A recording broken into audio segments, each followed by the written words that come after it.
Welcome to Career Crossroads Uncorked, a series of member chats inspired by good drinks and current talent acquisition trends. Your hosts, Chris Hoyt and Gerry Crispin, break down today's recruiting headlines while reviewing a select beverage of choice with industry leaders and influencers. Join us for a drink and conversation. Good to see you, Peter. It is great to see the two of you, and I was following from a distance, watching the candy presentations earlier this week. So yeah, hopefully that went off well. It was great. It went off very well. Awesome. It was it was actually the best conference I've been to this year. Excellent. That seems a bit loaded. I mean, complimentary, but also loaded.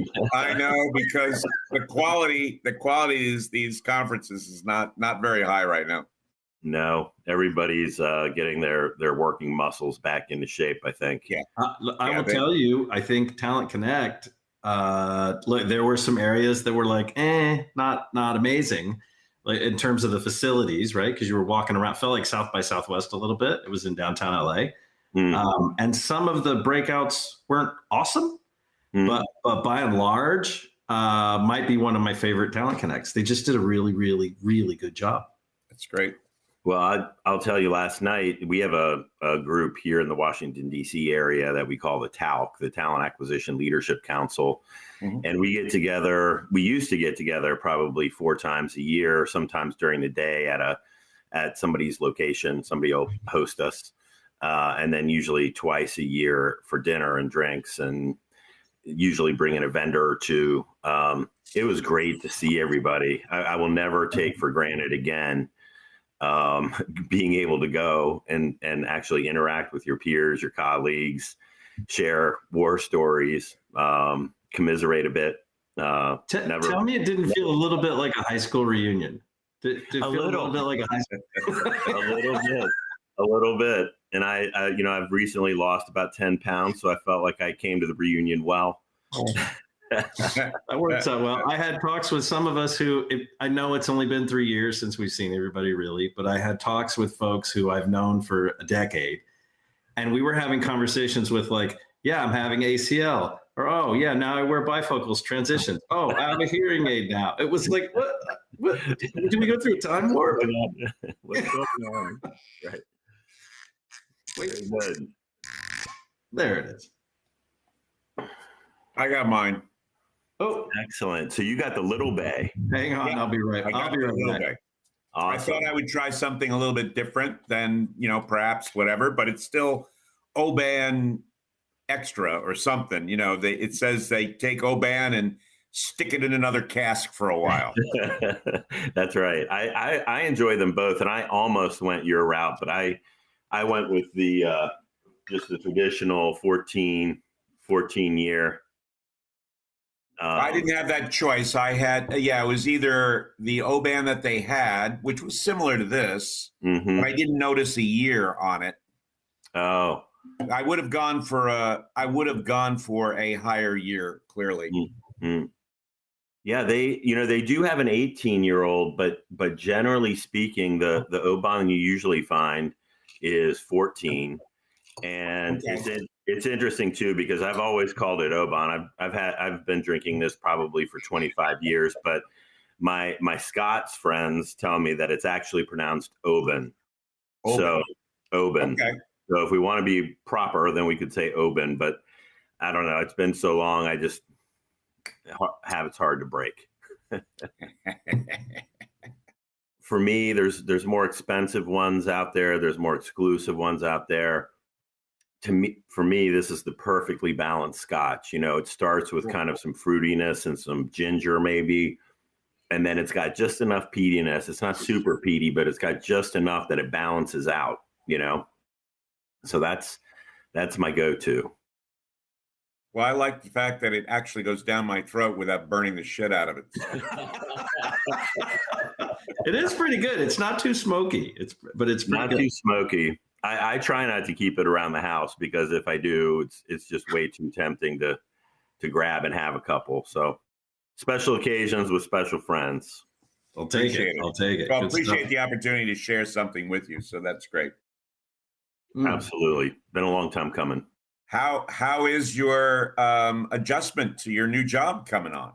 So it's been fantastic. I when I decided that it was time to leave Northrop, I was really looking for a place that took a human-centered approach, a really conversational approach to recruiting and to interactions across the enterprise. And through a series of conversations, every single leader that I met with, we'd spend the first 15 or 20 minutes talking about travels or our kids' adventures during COVID or what have you. And to me, forming that basis, that relationship is so important. It's important to our craft, but I think it's increasingly important to any company, any enterprise that wants to really connect with its people. And that was very attractive. Now, earlier in my career, I made transitions more frequently. And so I was accustomed to the onboarding, the quick assimilation, learning all the acronyms. And now I'm a little further on in my career, and I spent 7 years at a really good company, and it's kind of knocking the rust off to get back in there and relearn something new, and especially moving from aerospace and defense back into a more commercial posture. Sure. But it's been fantastic. I really am happy with the decision I made, and look forward to transforming and evolving the function there. Well, certainly wish you best in the new adventure. I think that's fabulous. Do you think do you think that personal approach that you're experiencing there is indicative of the time that we're at, or do you think that's actually just it's just always maybe been the company's sort of culture? That's a terrific question, Chris. I think that it's been part of their corporate culture since their inception. Mm-hmm. I think it's probably become more pronounced as they've grown, and certainly over the last 2 or 3 years, the challenges, the struggles, striving to maintain connection when you're looking at each other through a screen instead of next to each other. But I think it's increasingly important. And, I don't know what your all's perspective is. The last couple of years, I've seen a lot of companies start to promote, their human-centric kind of approach. And they've got mindfulness rooms, and they've got, plants where you can meditate during your workday. It will be very interesting, though, I think, to see as we see this contraction happening in the macro economy. And I hope that candidates are paying attention, because all of these companies that have talked a really big game about social justice, mm-hmm. about connection, about being there for their employees, about, hey, we've got the best human deal in town. We'll see how that proves out. Right. Yeah, it will be interesting. I have a theory, and I think I tweeted it a little while ago, but I'm wondering, we're seeing these lists, and we saw it at Talent Connect, here out of however many thousand of, candidates that were actually pulled, what was super important to them mm-hmm. at an organization, right? And compensation, no surprise, always in like the top 5, top 3. But what I didn't see was stability. And given the market, but the people that we're talking to and some of the recruiters that we're talking to are fielding questions around stability.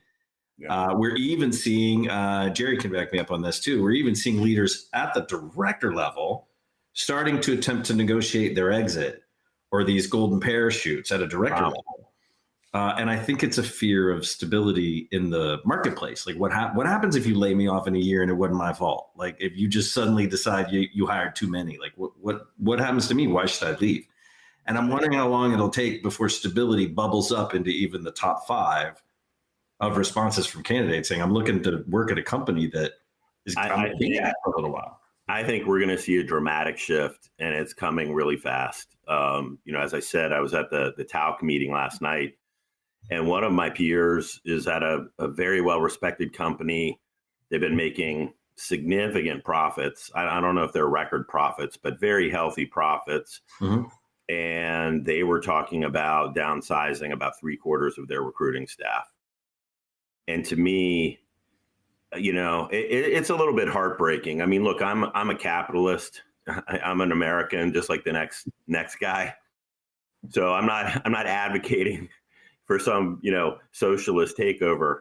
But I do think that we have taken a very kind of corrupt view on what capitalism is.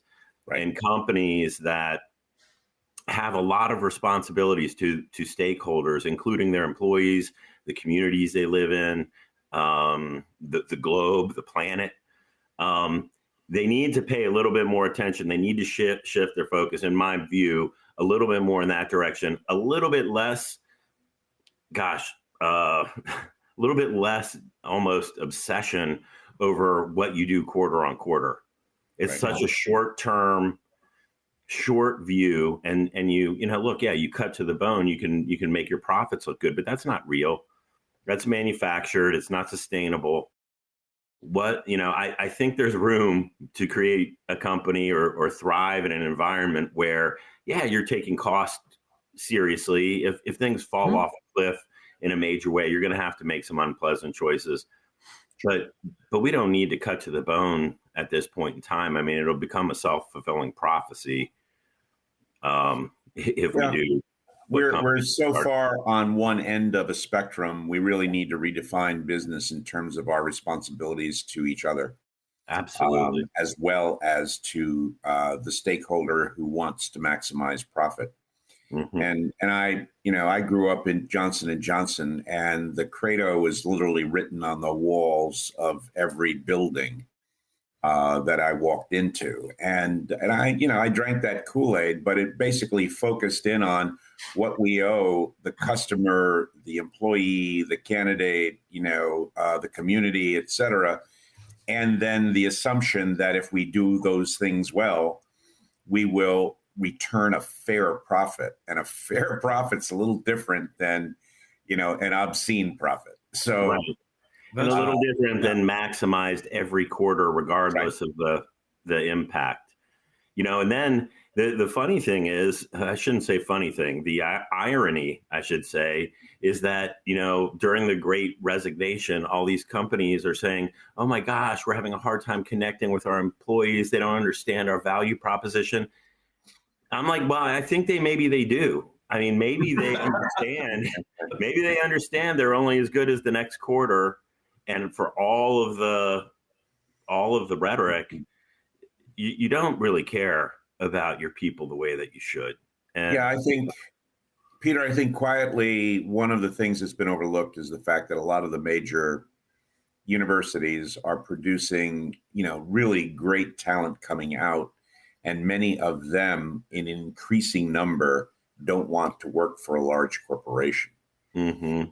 And that's part of the danger. Now, obviously, they can get crazed, by I want to be a billionaire, so I want to do a startup and, sell it. So there's a little bit of a problem with the other direction as well. Right.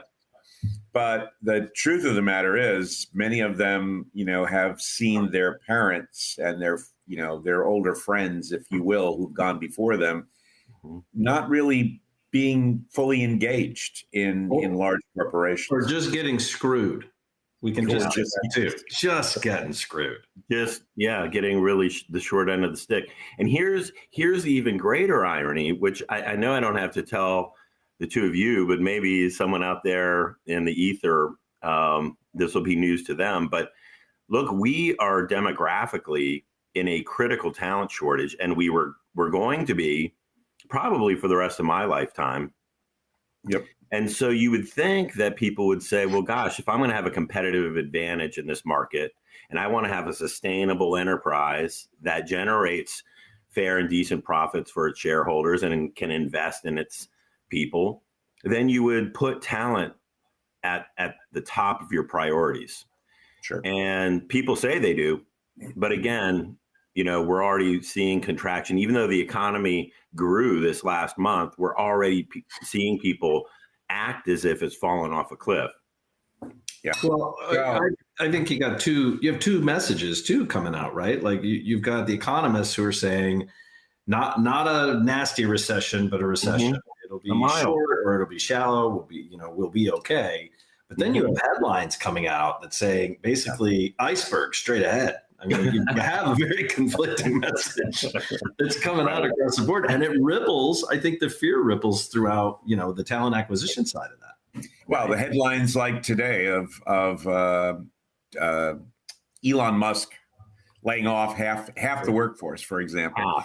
Yeah. It sells newspapers. It sells, Twitter. It's so obviously that's what is out there, and that scares a lot of people. Perhaps even some CEOs who say, well, maybe I should be doing the same thing he's doing.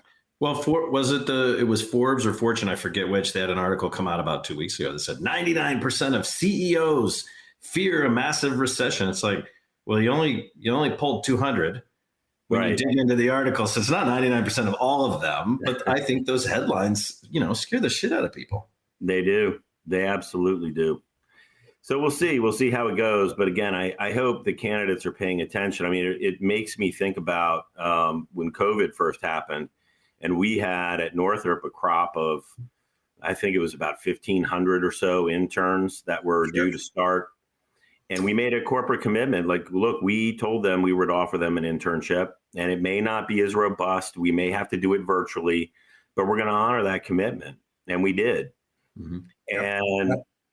And so along the same lines, I hope that now people really take a look, because when the economy, let's say it is a mild recession, and we come back out in Q2, Q3 of next year, all these companies are going to come straight back with their, mindfulness practices and their employee ways. Think it through first, and maybe look, if you don't care about that kind of thing, then fine. But if you do care about working for an organization that takes care of you, that is engaged with you, that values you, not just quarter on quarter, depending on profit, but for you as a human being, then pay attention. I think it's a long. So what you did at NG with the interns, I think, is a dividend that comes back in 10 years or maybe even in 20 years when these folks remember that move. Right. But if you're looking at, whether you're in the black or the red, or you're looking at what's happening, to your point earlier, I think, Peter, quarter by quarter, there's no real return on that. Shut that down, rescind those offers. And we saw a lot of people do it. But I do think, to your point, it is a very valid long tail strategy of making sure that people know that they are appreciated, or at least treated like people. Right. I think it's also the importance of people at any stage, but certainly younger folks who are considering what jobs to take to begin with, as well as where to go after that they have access, they have transparency around data, like the data that you're describing, Peter, that it's easy for them, if somebody has coached them, to find out how this company handled the last recession, for example, or how they handled the pandemic, or how many people are retained over time who come in from, this school or that school or what have you. And so they're improving their ability to make reasonable decisions because they're getting the kind of mentoring and coaching that allows them to think beyond the obvious, which is the salary and compensation and the change, et cetera, in terms of responsibilities. Yeah. So Gerry, I'll ask you, and I'll answer my own question first, and then I'm going to ask you. I never, ever, when applying for a job like 30 years ago, right, just starting my corporate adventure, never thought to question how the company, what was their corporate citizenship. It never crossed my mind as a 20-something to ask myself, how did these folks treat their employees when X happened? Or none of that even crossed my mind. Was that something that was even on your radar in your 20s? Oh, for me? Yeah. Oh, absolutely. Really, it was. Oh, without a doubt. Gerry's from the future. Peter, in your 20s, same for you. He's a leader. He's a leader, Chris. You know that. In my graduate years, I had a peak experience in my graduate years. And there was a recession. So there was a recession in 1971. I'm in career services at Stevens Institute of Technology. Oh, yeah. And people are coming in with 19 years of experience from Raytheon, a company that Peter would be familiar with, and telling me that they have just been laid off But here's the thing. In 1971, Raytheon only gave you a pension after 20 years. Oh. So people with 19 years of service have zero invested in their pension. There's no such thing as 401k in 1971. Right. And I'm sitting there shocked because for the first time in my life, I realized, oh, they don't care about me. I couldn't imagine that they wouldn't care about me. You're like, who was the Oscar winning actor? It was like a wake up call. They love me. They really love me. So I would have been just like you, but you know, I was responsible for helping a guy who's 40 years old who's crying because he doesn't know what he's going to do. He spent the last 15 years working on the electronic systems for a F-101, you know, left wing. And I jokingly say, well, there's the right wing. He says, no, that's a whole different system. You know, and I'm going, oh, fuck. And the other thing that hit me was this person had no accountability to himself for managing his career. He just assumed he was going to be a lifer. Sure. Right. And took it for granted. And, you know, there's some reason to believe that, but we don't think that way anymore. Mm-hmm. And I believe that most kids coming out of school now who have parents who've worked in business, as opposed to those who might not have had parents who did those things, they are getting advised. They have opinions and issues that might be different. And I think we need to level the playing field to be able to provide more mentorship, more coaching, more counseling, like what we're trying to do. So, Peter, I don't know if you know, we're trying to launch this year before the end a free mentorship program for recruiting, just for the industry. Okay. And not a permanent thing. I mean, like you become a permanent mentor, but you know, people who I want 400 or 500 of people like you and me and many others much younger who might in fact say, listen, I'm willing a couple times a month to take your call. Yeah. And spend a half an hour if you've got a question about your career, your job, or whatever. Yeah, so this is the first I'm hearing about that, but certainly by all means count me in, and I'll even take 2 or 3 interns or mentees. If you could do a coffee with a young kid who's saying, "Oh, absolutely." The reason I picked you is because I saw that you worked at Northrop Grumman. You're not there now, and I'm thinking about what does it take to be successful in a defense company? You know, is it really all that bad as an autocratic, whatever, command and control, or is it changing its way in terms of whatever? Yeah. And, you know, that's the perfect kind of question setup that helps you guide somebody. And whether they come back or not, you've made a change in the way that they see themselves. I will say this too, you know, you referenced the parents, and here's the other thing, which, you know, look, the internet, I think, has gotten wild west out there beyond anyone's imagination, at least when the whole thing started. But I do love some of the emphasis and wherewithal to create transparency. You know, companies always used to be able to operate as a black box, and the difference between external and internal now is very fuzzy and blurred. And so whether you're talking about, you know, pay transparency, and Gerry, I think I saw from you the list of companies that were trying to subvert that. Yep. And they were getting called out, you know, in the public square, and between, you know, LinkedIn or Glassdoor or, you know, any myriad number of sites. I love the fact that, you know, there's greater transparency. If you have nothing behind, Peter, I'm going to tell you. But we still have a ways to go, Peter. I don't disagree, but I think we have a lot, to Jerry's point, I think we have a long ways to go from accountability. And I got to tell you, when you're looking for a job and you need a job badly enough, and this is what corporations, ones I've worked for, recruiting teams I've been on or that I've led, we count on this. You need the job. So you're going to put up with our bullshit, right? To get to the point where we make the offer. And I think when you see organizations put up a pay range that goes from $80,000 to $207,000 on their job posting, so they don't get in trouble with the law, people are still going to go through that. There are enough people that are still going to go through it. 100% agree. And I also, look, it's been a little bit shocking to me. I don't know if it was one of your all's discussions from the site or another group that I'm a part of, but when this pay transparency first came to the fore and legislators at the state level were saying, look, we're not leaving this to your control anymore. We're going to pass a regulation around this. I had many peers at companies that I respect who were absolutely beside themselves, belligerent, and how dare they do this? And I'm like, what? I don't understand what you. First of all, the genie's out of the bottle.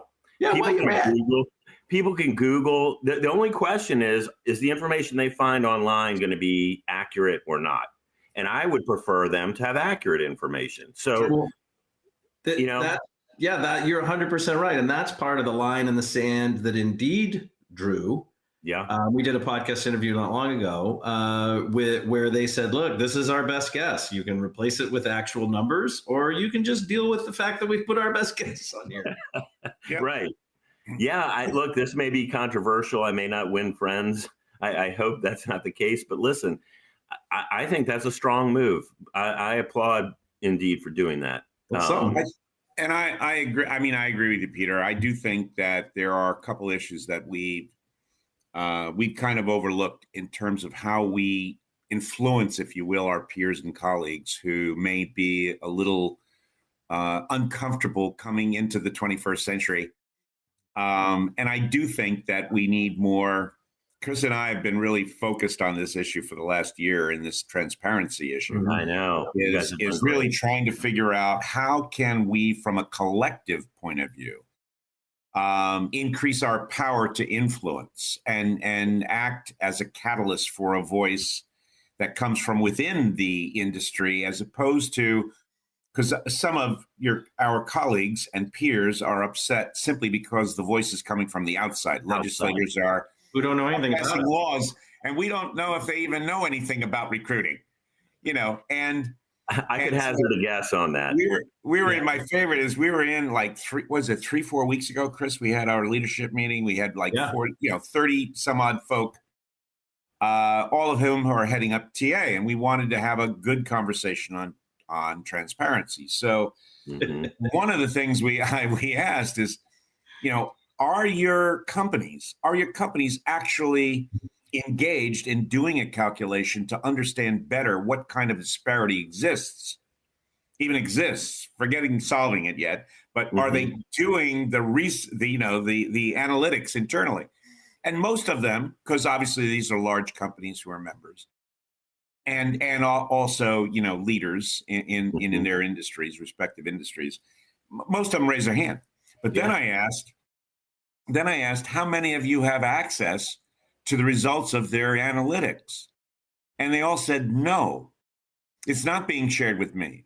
There's no transparency from rewards over to, TA to better understand where we stand in terms of our discomfort, if you will, and what we're planning to do in compression, what we're planning to do in focusing in on market pricing and ensuring that, negotiations are equal for gender, race, ethnicity. Well, and I'll throw in, Gerry, wait, I'll throw in. Yeah. You make a good comment too. And I don't want to interrupt you to stop. I just want to throw in the fact, no one's talking about total comp. Yes. We're talking about nobody's forced to share total comp that gets negotiated. And but we're getting, right. So let's just deal with that part, because it's a complex problem. Yeah. Understood. but no one's got transparency. And then I said, how many of you have employees in California? And they go, everybody, raise your hand. Yeah, we got plenty of employees in California.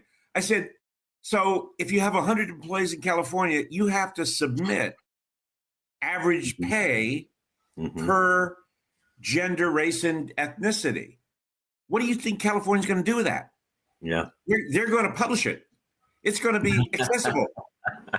I said, so you're in the dark, and meanwhile, any one of your employees can see the level of compression. Any one of your candidates can see the differences and disparity, and you haven't even prepared a script to handle that question. So, look, I will say in that regard, I've been very fortunate. So over the last, 5-10 years, I've always been in an organization that did complex analysis. First of all, did great surveys so that the data was actually based on reality. Secondly, did analytics from a disparity standpoint, from a, geodiff standpoint. And then they did share that with recruiting. And now, that's critical. That's that transparency issue of what the recruiters need to do their freaking job. Absolutely. Now, even companies like that, I think now there's a further step, which is don't just share it internally, but be transparent externally. And I'll be honest, look, if you've got a good news story to tell, and if you're a quality organization and you've done that homework and you've done your best to erase or minimize disparities, or you've got correction plans in there if you see people that are outside of band, tell the story, because absent telling the story, people will make up their own story. And usually that story isn't the one you want told. Well, you're 100% right. You're not wrong. I will tell you, I sat with a leader at a financial institution 2 weeks ago. He said they had done a complete analysis on achieving full pay equity, internal, external. And then in 1 year, not 70 years, not 700 years, 1 year, they could fix the problem from at least getting normalized and then move forward. Yeah. However, it came with, this is not a large not a very large organization, a $17 million price tag to make it right in the first year. Payroll, $17 million. This is not a 200,000 person organization. So it sits currently now with the CEO, I guess, up in the C-suite. They're deciding, do we hit this in 1 year? I'll tell you guys, the first time that I was introduced to Career Crossroads was when I was at Booz Allen Hamilton, and I engaged you guys to come in and do a presentation, and we got a little surprised by some of the real-time candidate experience feedback that you were guys doing mystery shopping then. You were. And look, it was eye-opening, okay? But look, at that time, I was one of those people, Chris, that you were talking about. When I went to Booz Allen, I was really eager to get into the public sector space. And so when they put an offer in front of me, I didn't negotiate it. I just took it. And the fact of the matter is I was undercompensated. And so I got about a year in, and they saw what I was capable of doing.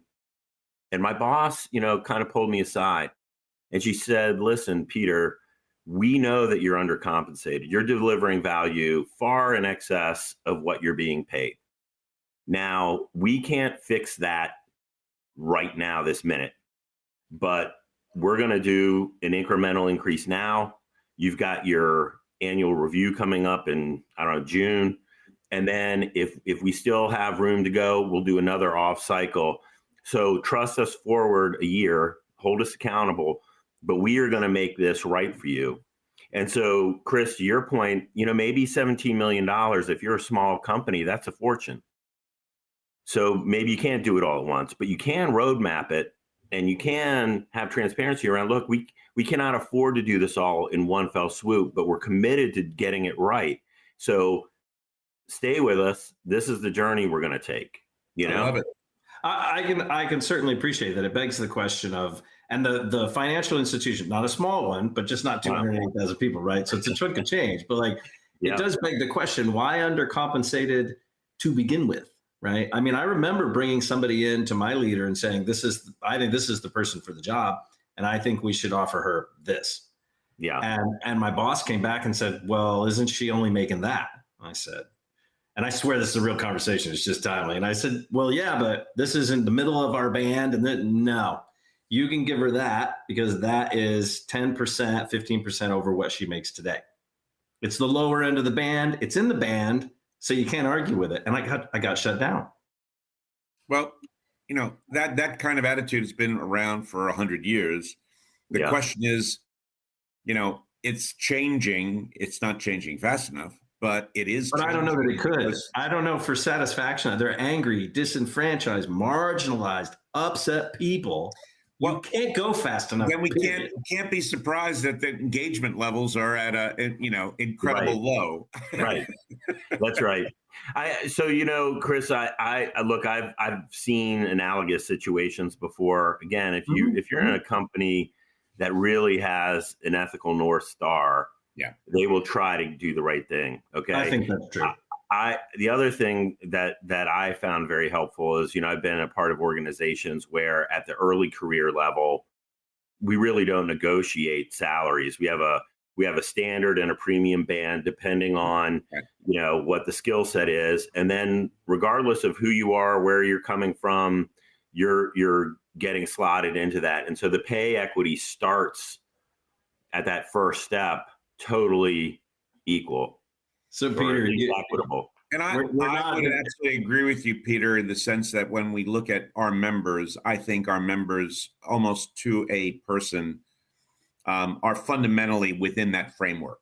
And even if they don't have access to all the data, they have some confidence that their companies are trying to do the right thing. They may not be sharing as much as we all would like, but they know they've got to fix it before a class action suit takes place. You know what I mean? And I hate to go all lefty on you, but when I first started corporate recruiting, my responsibility was hiring operators. Like console, like do you remember 411 when you sit out 401 and you name a number? Like I was hiring these folks for some ridiculously low, whatever salary. But I remember having a chart in front of me.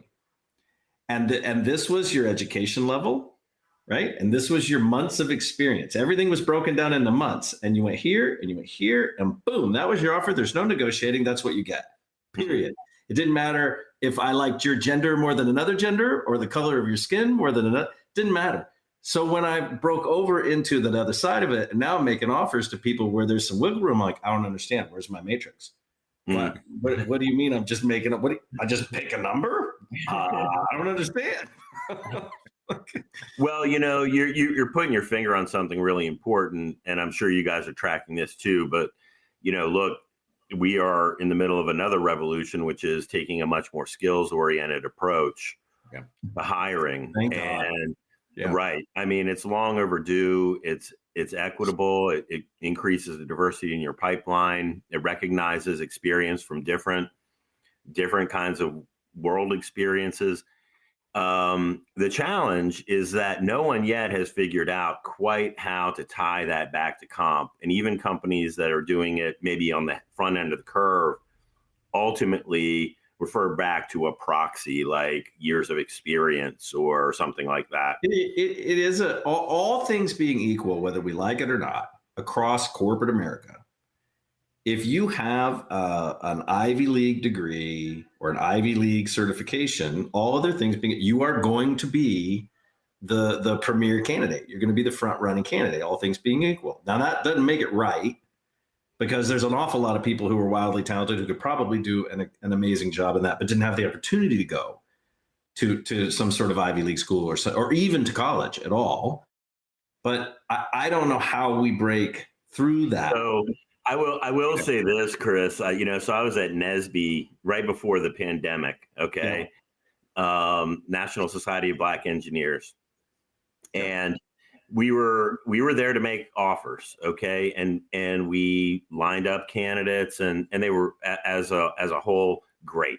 In fact, it made me. I remember thinking at the time, "Thank God I'm not in school anymore, because I can't compete with what." Never get an offer here. Yeah, but I'll never forget. There was one young man who we were interviewing, and he showed up and he had his brand new suit on, and a little nervous. So I was trying to get him to relax, look, we're here to find a mutual win. So just go in there and be yourself, and he's like, yeah, well, it's just I'm a little bit tired. And I said, oh yeah, you didn't sleep well. And he said, well, he was going to an HBCU way down in the South. This event was in Detroit, and the only way he could afford to get there was by taking a bus. And he was on a bus for something like 18 hours. And I was like, at that point, I was almost like, look, I don't even care what's on the resume. Anybody that's willing to get on a Greyhound bus for 18 hours and traverse the United States to come in for an interview, for like that job, for that level job, those requirements, some of which may have been bullshit to begin with. Right. This guy's all in. Let's be honest, early career, 100%. None of them really have experience. They might have a good internship, but you're hiring for capability, and you're hiring for the drive, and you're hiring for their collaboration and their teamwork. And it's like, here you've got this student who, along with 4 or 5 others from his school, got on a bus and made this journey. And I'm like, I will hire you right now. Well, I'm gonna throw a curveball with the same ball you just pitched and say, okay, we should be hiring today more for potential and taking all that profit money that we're making hand over fist at big corporations and investing in the further education towards that job expertise. We should be investing in the training and the development and hiring people for that potential. You guys probably know this, but I think the half-life on a current technology right now is something like 2.5 years. Yeah. It's not like the old days when you learned COBOL and you did COBOL. I used to recruit COBOL folks, Peter, when I was an early recruiter. Like, those dinosaurs, when I was in my 20s, were writing their own checks. Right. Bring them back out every 10 years to correct the code. But look, the half-life on a technology is 2.5 years. So the fact of the matter is we need to be in the retraining business for everybody. And it makes the learning aptitude, it makes the learning discipline so much. Like, if someone is an active learner and they just constantly are curious about learning new skills and new technologies, that they should be getting a premium for that, because that is what is going to be required in the workforce as we go forward. I would agree. And we should be looking at our own profession as well. 100%. And I know you have, Peter, that you have put a lot of energy and effort into upskilling your recruiters. And I know they appreciate that. But the fact of the matter is, recruiting is shifting and changing. And between the issues around transparency, the willingness to provide more nuanced feedback, the ability to step up and engage hiring managers, to push back, those skills need to be taught to recruiters who are not yet necessarily trained as a regular, course of how they succeed. Absolutely. And I think we got to do a lot more of that. Well, I think it goes to the hiring manager side too. If you're allowed to do an interview, you got to go through the same certification. You got to go through the same everything. Absolutely agree. Now, if I were a young buck like Chris here, I would. Not anymore. I'm bucking, but I'm not young. I probably wouldn't be so invested, but I'll be honest with you, Gerry. I'm sure you've got some of this too, but it's like, look, this has been a profession that has been amazing for me. Yeah, it's introduced me to incredible people. I've had the opportunity to touch technologies that we couldn't even imagine 50 years ago. I bought houses. I've been able to put my daughter through college. Like, that is an amazing thing. And I want the next crop, the next generation of recruiters to have the same opportunities that I did. Absolutely. But they're going to need new skills. They're going to need enhanced skills. They're going to need to be agile as the technologies change, and as hiring managers need more and more assistance, navigating the labor market and finding adjacencies in the skills arena. It's going to be a fascinating career. But Absolutely. If you don't make that shift, if you're used to just pushing paper across the desk and saying, "Let me know who you want to interview," you won't. And we have to. And as we upskill their capabilities, we need to supply them with better and better information. Like, for example, you mentioned that you were observing some of what was going on with the Candidate Experience Awards, which really is a research organization focused on bringing that kind of data at that level as to the impact that might have on business and other aspects of what I hope ATAP might do in terms of the Association of Talent Acquisition Professionals long term. But I think the suppliers and vendors who support the talent acquisition leaders and their teams are also going to have to demonstrate that they're helping to move the industry forward and advance the profession. Because I think that all comes together in terms of how we supply that transparency to recruiters and candidates and hiring managers so that they can make better decisions. Right. Yep. 100% agree. 100% agree. So what do you think is going to be your biggest challenge down the road there, Peter? Oh my gosh. The easiest challenge you've got is getting back into Career Crossroads. That's a no-brainer. We didn't even talk about that. We'll be right back. We did get the email from Barb, so I think we're on our way. And it's not for you. It's for the people that are your team. Oh, absolutely. They're the ones that we look at in terms of building the kind of content that they can put together. And they should be bringing solutions to you. It would be fun to see you get. We'll send you some information. We get a little more involved in our nonprofit at the foundation, the CXR Foundation. Oh, but please do. Please do. We'll come back to that. When I look at the future, and when I think about challenges, I don't know. Again, maybe it's just where I am in my career. But I really, look, we're going to have to all weather a little bit of economic uncertainty. We don't know what Vladimir Putin has in store. And we're going to have to be mindful about that. And hopefully he'll be deferred from doing more atrocities than he already has. But when I look at the future, I really see amazing opportunity in terms of finally getting to a place with diversity, equity, and inclusion that is a real step forward, where we really honor differences in where people are coming from, but simultaneously recognize that they're human beings and deserve to be valued. And I think we have an opportunity to cross a threshold on that. When I think about the skills revolution, when I think about transparency, and all of these things in one way or another, they are a little bit of headwind in the face. You're trying to keep your operations going day in and day out, and then you have these strategic things that you're locking into. But I don't know if you guys know Nicole Malachowski. She was the first female Thunderbird pilot in the U.S. Air Force.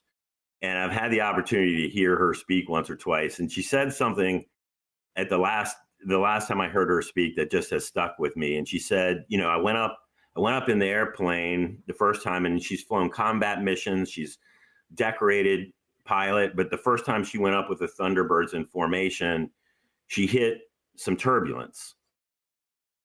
And she said, I didn't know what to do. I grabbed the stick. I tried to, muscle the machine where it needed to go. And her commander, when they landed, said, what were you doing up there? Your plane was all over the place. And they're flying 450 knots, 3 feet away from each other. There's not a lot of room for error. And she told him, and she asked, well, didn't you feel the turbulence? And he said, of course. And he said, do you want to know the secret? And she said, yeah, the secret would be nice. And he said, when you encounter turbulence up there, loosen your grip on the stick, because the plane's going to go where the air moves it, and the planes will move in tandem with each other. You need to release your death grip on that stick. And I think as we go into these turbulent times, we need to stay focused on what we can control. We need to stay absolutely focused on our teams, on all of the issues that we've talked about. And the bumps, you're gonna have to ride those out. You're just gonna have to realize it's gonna be uncomfortable, but I'm gonna control what I can control, and I'm gonna let the stick kind of move. so that we're all moving in concert, you know? I don't like that. Yeah. Great metaphor. It's fantastic. It is. Fascinating metaphor. Mm-hmm. Good stuff. Well, Peter, I just want to thank you so much. Full of gratitude for you joining us, and then not forcing me, but encouraging me to go back out and get a little run. Like, I'm not mad about it. We'd been missing from the cabinet.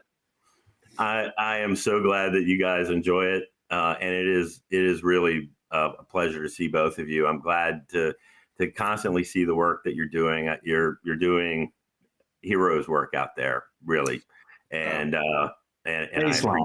We're doing baseline. That's what we're trying to say. Everybody step up. Baseline. Look, you can call it what you guys want. Look, recruiting is always living at the pointy end of the spear. And as a practitioner, when you're in there taking fire, trying to navigate, okay, it is really reassuring to look out there and see a sensible voice in the conversation that you can check in with and know, hey, look, yeah, I'm doing the right thing. Well, we appreciate your support for sure. Yep. Yeah. And the pointy end. We're happy to be on that point. Yeah. Well, great to see you, and hopefully at one of your CXR events here in the near term. I know how we can make that happen. I'm not worried about it. Oh, yeah. Thanks for joining us for another episode of Career Crossroads Uncorked. Chris Hoyt and Gerry Crispin look forward to sharing more drinks and conversation with you next time. Until then, cheers.